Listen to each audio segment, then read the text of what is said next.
नाशिकच्या महापौर हिमगौरीताई यांना मी धन्यवाद देतो. उपमहापौर, महापालिका अधिकारी, शहर भाजपा अध्यक्ष, जो जन्म प्रमाणपत्र घोटाळा गेले वर्षभर 2,33,000 खोट्या पद्धतीने करण्यात आलेल्या जन्म नोंदी, जन्म प्रमाणपत्र रद्द करण्यात आले आहे. आता या घोटाळ्यात एक आणखी नवीन वळण आलेलं आहे. महाराष्ट्रात 5 गावं आतापर्यंत सापडली आहेत. ही संख्या वाढू शकते की त्याचं कॉम्प्युटर टर्मिनल हॅक केलं आणि 57,257 नावं त्यात घुसवण्यात आली. नाशिकमध्ये आणखीन एक घोटाळा समोर आलेला आहे. एक उदाहरण म्हणून मी आपल्याला सांगू इच्छितो. शेख नायजा नूर मोहम्मद, हे तुम्हाला नंतर व्हॉट्सअप केलं जाईल. यांनी जे जन्म प्रमाणपत्र छापलं टोटल फेक, त्या संबंधी माहिती मिळाली होती. गेले काही दिवस नाशिक आरोग्य विभाग म्हणजे आरोग्य अधिकारी, महापालिका या संबंधी पोलीस चौकशी करत होते. आज त्यांनी मला सांगितलं हे प्रमाणपत्र फेक, फोर्ज प्रमाणपत्र आहे. याच्या संबंधीचा गुन्हा आज उद्यामध्ये ते गुन्हा दाखल करण्याची प्रक्रिया पूर्ण होणार. अशा प्रकाराने हे जन्म प्रमाणपत्र देणारी टोळकी आहे. मी पोलीस अधिकाऱ्यांना आग्रह केला आहे की हे एक नाही आहे, अशा अनेक. दुसरं एक आणखीन घोटाळा समोर आला आहे. त्यात महापौर महोदया आणि आयुक्त या दोघांनी आणि जिल्हा आरोग्य अधिकारी की आपल्याकडे जे ऑनलाईन जन्म नोंद प्रणाली 1 जानेवारी 2016 पासून महाराष्ट्रात सुरू झाली, त्या पूर्वीची जी नावं होती ही यात वाढवायची होती. तर गेल्या 10 वर्षात काय प्रगती झाली नाही. आता त्या संबंधात देवेंद्र फडणवीस सरकारने निर्णय घेतलाय की विदिन अ इयर सगळं ऑनलाईन, म्हणजे जुने पण रेकॉर्ड, हे जुने रेकॉर्ड ऑनलाईन करताना एक आणखी नवीन घोटाळा समोर आला आहे.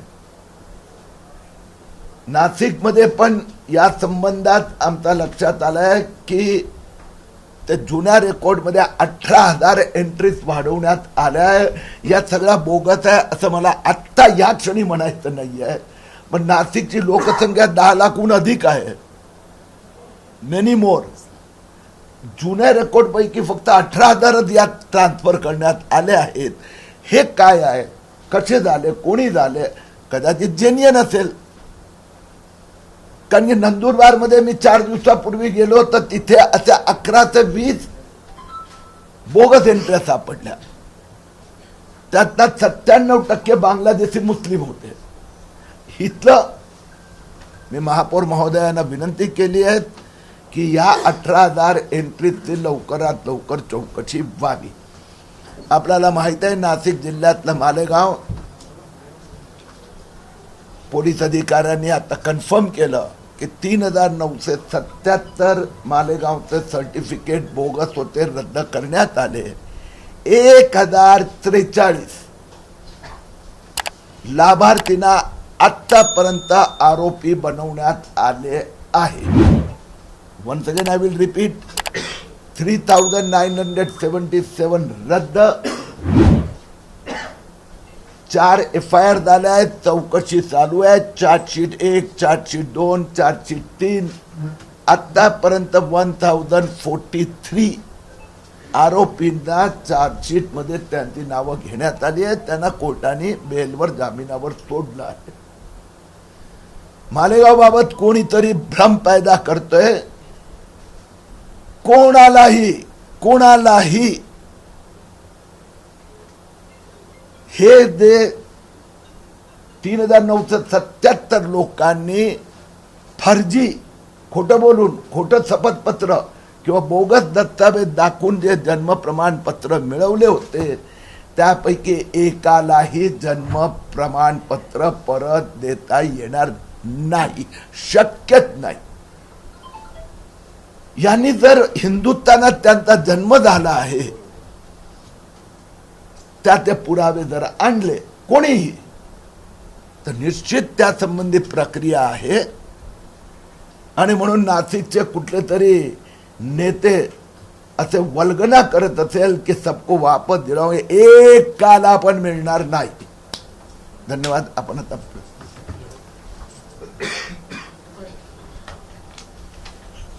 आपण मालेगाव मध्ये बांगलादेशी आहेत असं आपण अनेक वेळा म्हटलं होता, परंतु पोलिसांच्या चौकशीमध्ये कोणी बांगलादेशी तिथे नाहीये हे समोर आलं होतं. आणि जे बनावट आपण जे म्हणतात की जन्म प्रमाणपत्र दाखल झाले, तर तिथे आता ज्यांची सत्ता आली आहे इस्लाम पार्टी, त्यांनी पहिलीच महासभा 18 तारखेला होणार आहे. या महासभेमध्येच हा मुद्दा हाती घेतलाय आणि शहरातल्या कोपऱ्या कोपऱ्यावर ते एक टेबल मांडणार आहेत आणि तिथे लोकांना आवाहन करणार आहे की तुम्ही जन्म प्रमाणपत्राबाबत आपलं काय मत आहे ते मांडा. कुठलाही बांगलादेशी, रोहिंग्या, पाकिस्तानी, अफगाणिस्तानी येऊन इथे जर इथले अतिरेक्यांच्या सोबत सभा संमेलन करून त्यांना भारताचं नागरिकत्व मिळण्याचं कोणाची ताकद नाही. पोलिसांनी काय रिपोर्ट दिला हे तुम्ही बघितलं असेल तर मला माहित नाही, मी तर नाही बघितलं. एक बायका लालैसा नहीं मिला है, एक की ज्यांनी त्याचा भारतात जन्म झाला आहे, भारतात कुठेही त्यांचं भावाचं, बहिणीचं, आईचं, बाबाचं एकाने पण दिलं नाही. ज्यांनी दिलं त्यांना प्रमाणपत्र मिळालंय. म्हणजे पोलिसांचं काम जे आहे, पोलीस नाही प्रशासनाचं काम, जिल्हाधिकारी असो, महापालिका असो, नगरपालिका, त्यांचं की तू 52 वर्षाचा झाला, तू 42 वर्षाचा झाला, तू 42 वर्ष काय करत होता, तुझे 42 वर्षाचा वास्तव्याचे पुरावे, तुझा घरचा एखादा जन्माचा पुरावा, एसओपी देवेंद्र फडणवीस सरकारने काढले खूप सोपी आहे. तुमचा इथे जन्म झाला याचा पुरावा द्या. एकानेही दिलेला नाही. न्यायालयात गेले अर्धा डझन याचिका मुंबई उच्च न्यायालयात, नागपूर येथे झाला. एकही याचिकावर एक पण सुनावणी ती मागणी केली नाही याचिका करताना. म्हणून मुद्दा जो आहे ना, ते जे बांगलादेशीचं समर्थन करणारा असेल तो म्हणणार याला बांगलादेशी सिद्ध कर. मी म्हणतो बाद में देखेंगे, पहिले तो हिंदुस्थानी आहे हे तर सिद्ध करू दे. तर इन्व्हेस्टिगेटिव्ह एजन्सीने पद्धती अशी अवलंबली आहे की त्याचा इथे जन्म झालाय त्याचं त्याच्याकडे एकही पुरावा नाही. चार्जशीट झाली. इस्लाम पार्टी आता जिथे सत्तेत आलेली आहे त्यांचे संस्थापक आसिफ शेख यांचं म्हणणं आहे की त्यावेळेस प्रशासकीय राजवट होती आणि भाजपचे माजी खासदार होते, त्यामुळे सरकारने दबाव टाकला आणि आमचे गोरगरीब जे लोक आहेत त्यांच्याकडे, अशिक्षित लोक आहेत त्यांच्याकडे कागदपत्र होते, त्यांच्यावर अशा स्वरूपाचे गुन्हे दाखल केले. तेवढं आपण कशाला आपण आता तुम्ही प्रश्न परत थांबतो. अरे ऐक ना दादा, मी काय सांगतो परत तेच म्हणताय की त्या अशिक्षित आहेत म्हणून त्यांच्याकडे कागदपत्र नाही. तर घटनेत भारतरत्न डॉक्टर बाबासाहेब आंबेडकर किंवा संविधान मध्ये नंतर बदल झाले, त्यात जर कोणाकडे इथे जन्म झाल्याचे कागदपत्र पुरावे नसेल तर सर्वोच्च न्यायालयांनी पण अशांना जन्म प्रमाणपत्र मिळणार नाही अनेक वेळा स्पष्ट केलं. तर आपले आत्ताच्याच नवीन 25-26 मध्ये झाले, तर आपण काही चौकशी करताय का महानगरपालिकेच्या वतीने 2 विभागीय अधिकारी किंवा जे नोंद करणार? हो हो, काय करणार? आपले जे आता MOH आहे त्यांच्याकडे ते दिलेलं आहे. जर ते बघितलं तर अजून FIR केलेली नाही आहे, तर त्याच गोष्टीसाठी कड साहेबांकडे पण फॉलोअप होतोय आणि आपले जे MOH आहे ते पण त्याचं इन्व्हेस्टिगेशन करून त्यांची माहिती घेत आहे की ते कशा प्रकारचं आहे. ते गंगापूरची केस आहे, सातपूरची, आणि त्यात लवकरात लवकर खुलासा आपण करू. तुम्हाला ते एक आणखीन सांगतो की जे वेगवेगळे महापालिकेचे भाग आहेत त्यात ज्या 18,000 जे डिलेड रजिस्ट्रेशन झालेले आहेत 1/1/2016च्या आधीचे, त्या संबंधी महापौर आणि महापालिका आयुक्त आणि आरोग्य अधिकारी तिघांनी कबूल केलं आहे की येत्या आठवड्याभरात याची चौकशी केली जाणार आणि जर ह्या अर्ज करताना काही कागदपत्र पुरावे दिले नसेल तर त्याचा पुनर्विचार होणार. सर, आपण अनेक शहरांमध्ये जातात, आपला अंदाज काय सांगतो किंवा आपला अभ्यास काय सांगतो हे जे बांगलादेशी आहे हे कुठल्या कालावधीमध्ये भारतामध्ये आलेले आहेत आणि भारतात वास्तव्यास आहेत? असं आहे की 20 वर्ष आणि 25 वर्ष दोन्ही पकडले गेले तर सर्वोच्च न्यायालय म्हणतात त्याला इथे राहायचा अधिकार नाही. ही गोष्ट खरी आहे की गेल्या 2-4 वर्षात जागृती वाढली आहे, लोकांमध्ये जागृती, आणि लोकांमध्ये जागृती आली आहे तर त्याच्यामुळे आता राज्य सरकारने आणि केंद्र सरकारने फुल फ्लेज ऍक्शन सुरू केले. मी तुम्हाला थोडी एडिशनल माहिती देतो.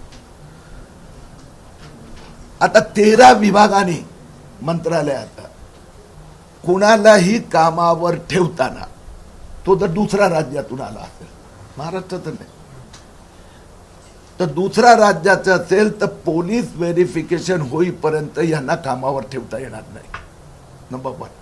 नंबर 2, आता तुमच्याकडे पण काही दिवसापूर्वी परत काही पकडले गेले ना, कुठेतरी राहत होते, तर नाव पोलीस व्हेरिफिकेशन नसेल आणि प्रॉपर एग्रीमेंट नसेल तर अशा लोकांना जो भाड्यावर ठेवणाऱ्यांवर पण गुन्हा दाखल होणार. This is second point. Third point की चीप लेजर, चीप म्हणजे स्वस्त, चीपनेच नाही, स्वस्त रोजगार म्हणून मोठ्या प्रमाणात झारखंडून पण येत आहेत, बांगलादेशून पण येत आहेत. त्यांना इन्फ्रास्ट्रक्चर प्रोजेक्टवर मोठ्या प्रमाणात आपल्याला आढळत आहेत. आता त्याच्या विरोधात पण महाराष्ट्र सरकार मोहीम सुरू करीत आहेत की त्यांचंही व्हेरिफिकेशन झाल्याशिवाय करता येणार नाही. मी स्वतः भारतीय जनता पक्ष महाराष्ट्राच्या वतीने एका महिन्यात आत महाराष्ट्राचा 25 महापालिकेत जे नवीन निवडून आलेले प्रतिनिधी महापौर आहेत त्यांच्या सोबत अधिकाऱ्यांची बैठका घेणार आहेत. म्हणजे आमची जी नवीन आलेली टीम आहे त्यांना पण या संबंधात सुरुवात आम्ही मुंबईहून केली. आपल्याला मुंबईच्या बातम्या तुम्ही वाचल्यात. आज सकाळी संभाजीनगर महापौर हे, शुक्रवारी अकोला आणि अमरावती, महिन्याभरात 25 महापालिका पूर्ण करणार. याचा पिरियडपेक्षा सध्या आक्रमकता वाढलेली आहे आणि त्यामुळे सरकार जास्त जागृत झाली आहे. 3 महिन्यानंतर महाराष्ट्रात पण SIR सुरू होणार आहेत. ओके, विरोधकांकडनं कायम हा प्रश्न उपस्थित अरे विरोधक नाही, इथे तुझे विरोधक आहे त्यांनाही बोलू दे ना जरा. आमच्यामध्ये विरोधक नाहीये. 2014 पासून मोदी सरकार म्हणजे भाजप सरकार आहे, तर देखील बांगलादेशी भारतामध्ये प्रवेश कसा करता हा विरोधक कायमच प्रश्न उपस्थित करतात. मी प्रश्नाचं व्यवस्थित उत्तर दिलं. मोदी सरकार येण्यापूर्वी सगळे बांगलादेशीला वोट बँक समजून इथे मुक्काम देत होती. मालेगाव कशाला, मी ज्या ज्या गावात गेलो ना, मालेगाव असो, संभाजीनगर असो, सिल्लोड असो, काही ठिकाणी हल्ले करण्याचा पण प्रयत्न झाले, अमरावती असो, अकोला असो, सगळे मुस्लिम. आणि हे जे मुस्लिम सध्या नवीन गोल टोपी घातलेले उद्धव ठाकरे सेना, राहुल गांधी, प्रदेश अध्यक्ष यांनी सकपाळनी काय स्टेटमेंट केलं, तर हे सगळे बांग्लादेशी बाजूने उभे रहतात. उनके पास कोई कागज नहीं तो क्या हो गया, अरे उनके पास कोई कागज नहीं तो भी उनको.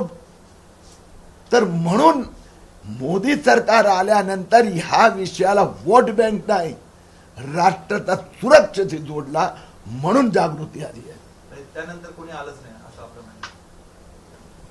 म्हणणं. तो आपण वेगळा इंटरव्ह्यू घेऊ ना यार, आता बाकीच्यांना बोलू दे ना जरा. शेख हसीना देखील भारतात आलेले आहेत, त्यांना काय परत पाठवणार आहात का? त्यांचं काय 2 गोष्टी मला वाटतं आपण चांगले जबाबदार पत्रकार आहात. मी उत्तर देतोय. सांगितलं ना देशाच्या सुरक्षतेचा मुद्दा. मी तुम्हाला उत्तर, तुमचा प्रश्न विचारताना मी मध्ये नाही बोललो, उत्तर ऐकावं लागतो. परत प्रश्न विचारा. आपण जबाबदार व्यक्ती आहोत. शेख हसीना हे प्रश्न टोटली वेगळा आहे. तिने आश्रय मागितला. बांगलादेशातून हिंदू येतात, त्यांच्यावर अत्याचार होत आहेत, त्या आश्रय मागतात. त्यांच्या ती घुसखोर बांगलादेशीची तुलना नाही होऊ शकत. मुस्लिम बांगलादेशी पण याच्या आधी पण लेखिका किंवा असे तर कोणी आश्रय मागणं आणि त्यांना सरकारनी विदेश नीती किंवा जे काय आहे तो वेगळा विषय आहे. आणि घुसखोर बांगलादेशी येऊन काँग्रेस आणि जे त्याला वोट बँक मागतात, वोट जिहादच्या नावाने माझ्या देशाची डेमोग्राफी बदलण्याचा प्रयत्न करीत आहेत, त्याला मोदी सरकार मान्य करणार नाही. तुमचा प्रश्नाचं पण उत्तर देतो. गेल्या 10 वर्षात जास्त नाही आले, 10 वर्षात जास्त जागृती येऊन हाकालण्यात येत आहे. याच्या आधी कधी कुठलंही काँग्रेस सरकार इथं 15 वर्ष राज्यात होतं, एकदाही बांगलादेशीचं नाव घेतलं नव्हतं. म्हणून आता त्यांना तर वोट बँक आहे. ठीक आहे,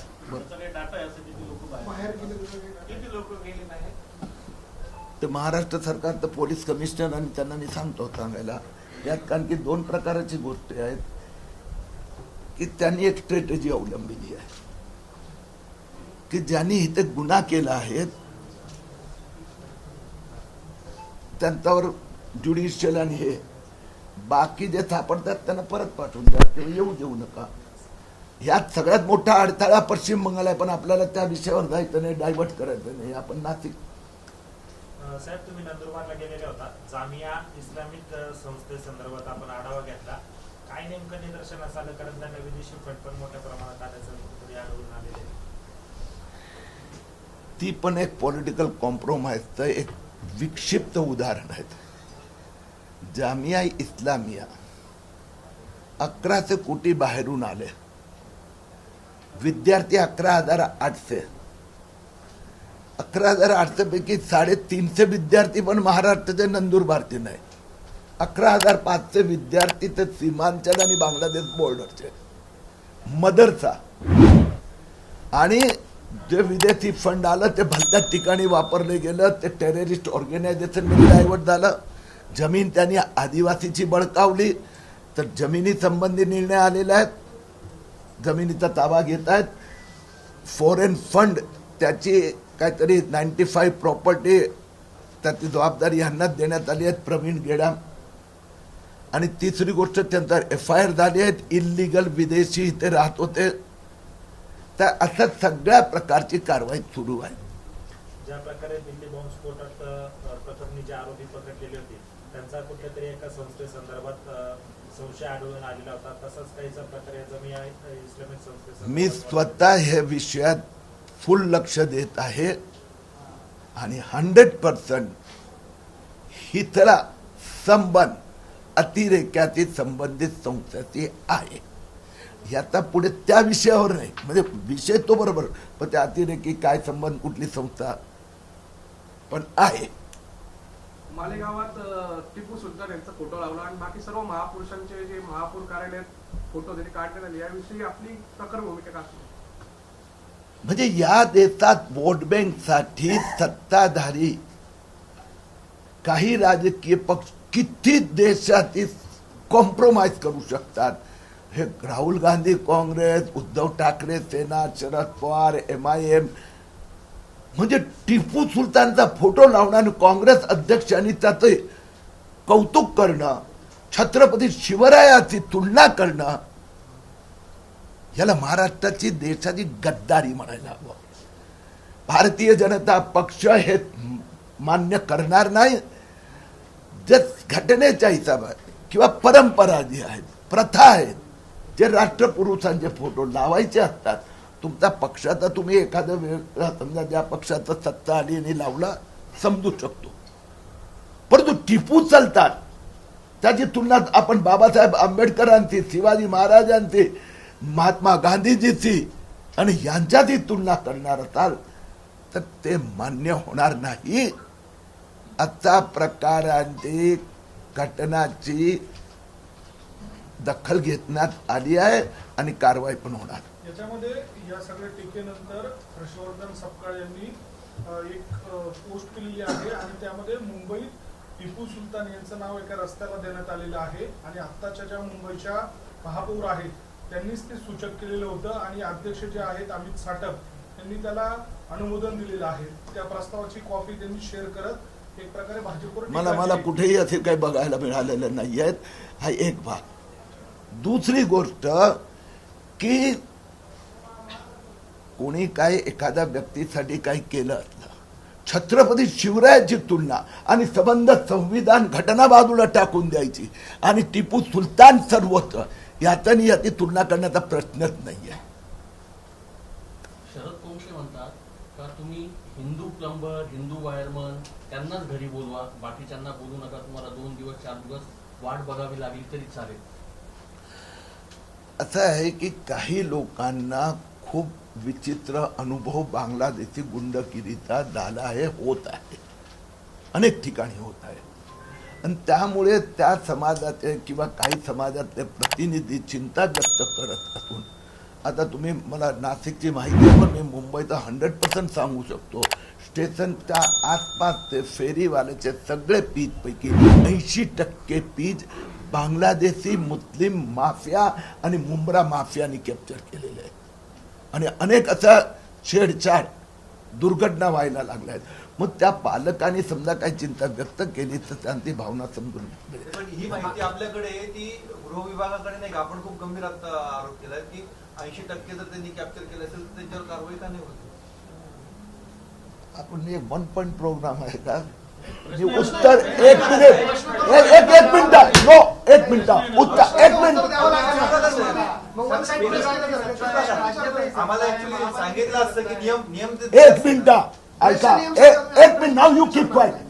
तुम्ही माझं उत्तर झाल्यानंतर तुम्ही 10 प्रश्न विचारा. उत्तर झालं होतं म्हणून त्यांनी नाही, मी एकच वाक्य पहिलं बोललो आणि तुम्ही ठरवून एकदम तुटून पडला. यू कान talk my reply, you listen my reply, you first listen my reply, you must have patience.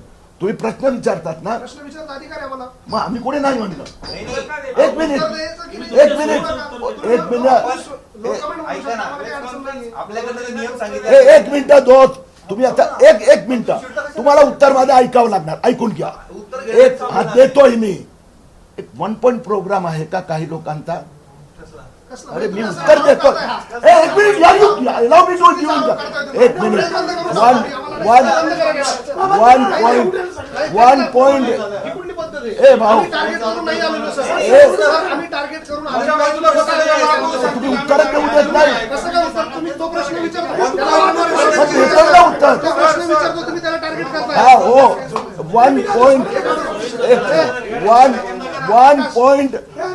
Point programme काही लोकांचा आहे की देवेंद्र फडणवीस सरकार. अरे मी उत्तर देतोय ना, ऐका ना. 1 पॉइंट प्रोग्राम काही लोकांचा आहे. मग त्यात देवेंद्र फडणवीस सरकारच्या काळात बांगलादेशी कारवाई होत नाही असं काही राजकीय नेते सातत्याने आरोप करतात. माझं उत्तर ऐकून घ्या. सातत्याने आरोप करतायत. आम्ही आपल्याला आकडे दिले, मी आपल्याला उत्तर दिलं की देवेंद्र फडणवीस सरकारच्या काळात बांगलादेशीच्या विरोधात नरेंद्र मोदी सरकारच्या काळात जास्त कारवाई व्हायला लागली. तर 1 पॉइंट प्रोग्राम ठेवणार आहे काही राजकीय पक्षाचे लोक आहेत. आम्ही राजकीय पक्ष, अरे बाबा मी उत्तर देतोय ना. ऐकून तर घ्या. हा मुद्दा कोणी काढला? 80% लोकांनी कॅप्चर केलं हे तर मी उत्तर देतोय ना, दिलं ना. मग त्याच्यावर तुम्हाला प्रश्न विचारला ना. मग मी उत्तर दिलं ना दादा की 1 पॉइंट प्रोग्राम, मी पुन्हा रिपीट करतो, 1 पॉइंट प्रोग्राम काही राजकीय पक्षांच्या नेत्यांचा आहे. त्यात उद्धव ठाकरे गटाचे संजय राऊत असो की सपकाळ असो की रोज उठून म्हणतात बांगलादेशी किती जवळ आले, किती लोक आले, कितीवर कारवाई झाली. तर मी उत्तर दिलं की मोदी सरकार आणि फडणवीस सरकारच्या काळात ही आक्रमकता सुरू झाली म्हणून काही राजकीय पक्षांची वोट बँक डिस्टर्ब झाली आहे. जसं मालेगावचं उत्तर की बाबा बांगलादेशी किती आहेत, मी उत्तर दिलं त्या लोकांना पत्रकारांद्वारा की बाबा यातनं भारतीय तर एक पण नाही आहे, एकाकडे भारताचं जन्म प्रमाणपत्र नाही आहे आणि म्हणून ही मोहीम आणखीन आम्ही करणार. गर्जा हिंदुस्तान चॅनलला सबस्क्राईब करा आणि ताज्या घडामोडी जाणून घेण्यासाठी बेल आयकॉनवर प्रेस करा.